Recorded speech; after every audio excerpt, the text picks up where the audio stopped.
Today, millions of people exchange flowers, cards, and messages of love.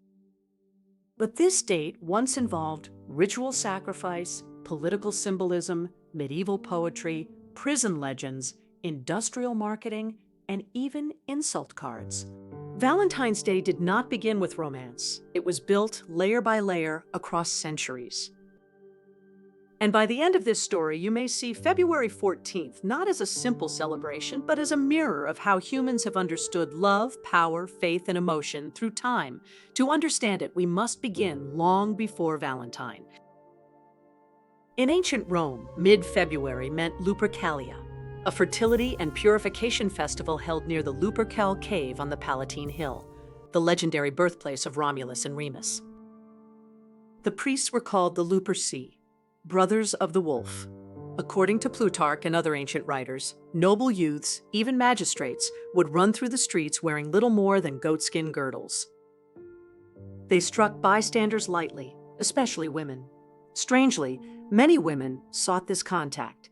It was believed to promote fertility, ease childbirth, and ensure healthy offspring.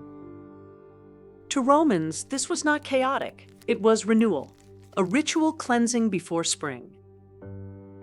Even Mark Antony is recorded as participating in Lupercalia. During one ceremony, he approached Julius Caesar with a royal diadem, testing whether Rome would accept a king. So this festival was not only about fertility, it was a political and civic ritual of purification, foundational memory, and social control, designed to ensure the safety, stability, and legitimacy of the Roman state. But Rome changed, and so did February. By the 3rd century, Christianity was spreading through the Roman Empire. Several martyrs named Valentine are recorded in early Christian sources. One tradition describes a priest who defied imperial orders. Another speaks of a bishop of Tournai executed for his faith. Over time, these figures merged. Legend later added a personal detail. While imprisoned, Valentine befriended the blind daughter of his jailer. Through prayer, he restored her sight. On the eve of his execution, around 269 or 270 AD, he allegedly wrote her a farewell message. Signed, "From your Valentine." There is no contemporary evidence of this letter. The earliest detailed accounts appear centuries later. But stories do not need documentation to survive. Gradually, as Christianity replaced pagan rituals, Lupercalia faded. In its place stood Saint Valentine's Day. Still religious, still solemn, not yet romantic. That transformation would come from poets. By the 12th century, medieval Europe was already reshaping how love was understood in aristocratic courts, especially in southern France. The concept of courtly love emerged. Love was no longer only marriage or alliance. It became admiration, longing, devotion. Eleanor of Aquitaine helped spread this culture across European courts. Love became stylized, performed, written. But February 14th was still just a saint's feast day. That changed in 1382. Geoffrey Chaucer wrote the Parliament of Fowls. In it, he described birds gathering to choose their mates. For this was on Saint Valentine's Day, when every fowl comes there his mate to take. With those lines, Saint Valentine's Day became associated with romantic pairing. Other poets followed. John Lydgate praised lovers finding their true Valentine.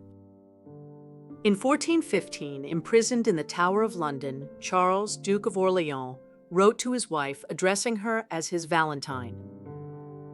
Within decades, the day had shifted. Not through decree, through language. Poetry reshaped memory.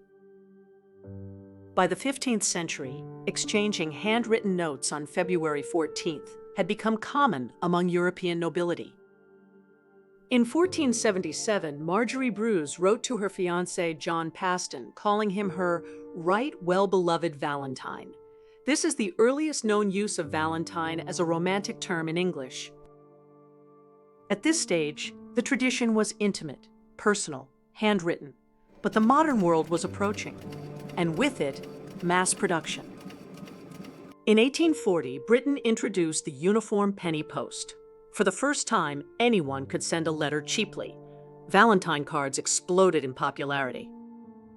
In 1841 alone, over 400,000 were sent in London.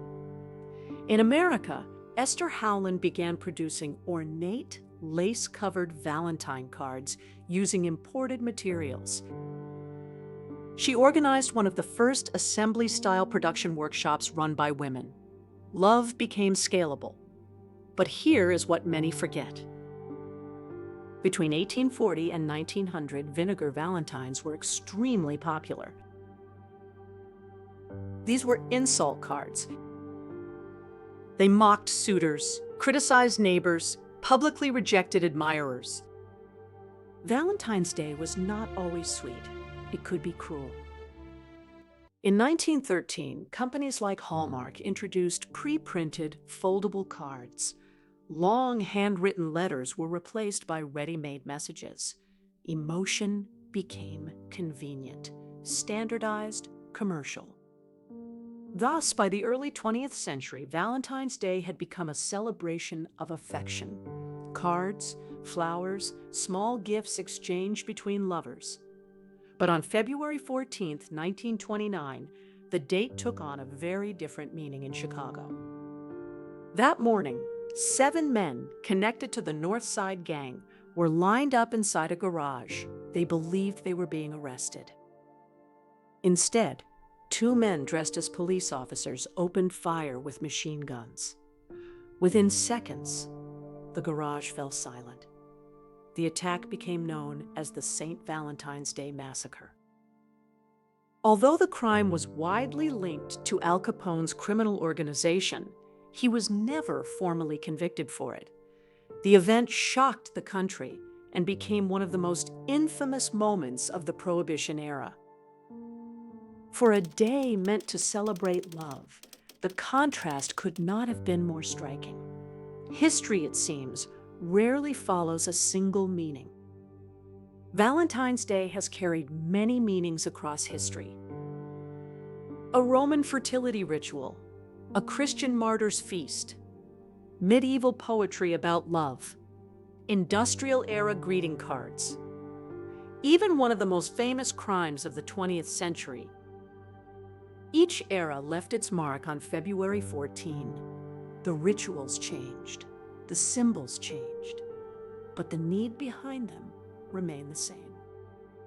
Across centuries, humans have searched for ways to express connection, affection, and belonging. Perhaps that is why this date survived, not because of one legend, but because every generation found its own meaning in it.